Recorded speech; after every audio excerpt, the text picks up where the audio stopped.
Non si può cambiare sulla realtà.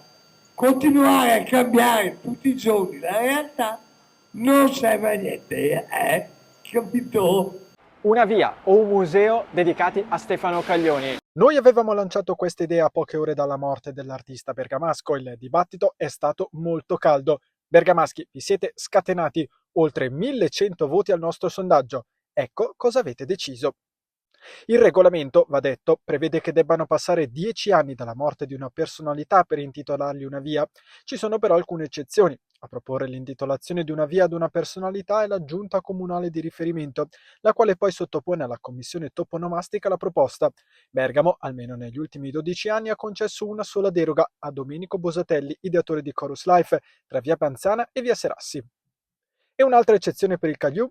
I bergamaschi hanno accolto favorevolmente l'idea. Su 1101 voti raccolti, 867 sono stati sì, dedichiamogli qualcosa di permanente, determinando il 79% del totale, mentre 234 sono stati contrari all'idea.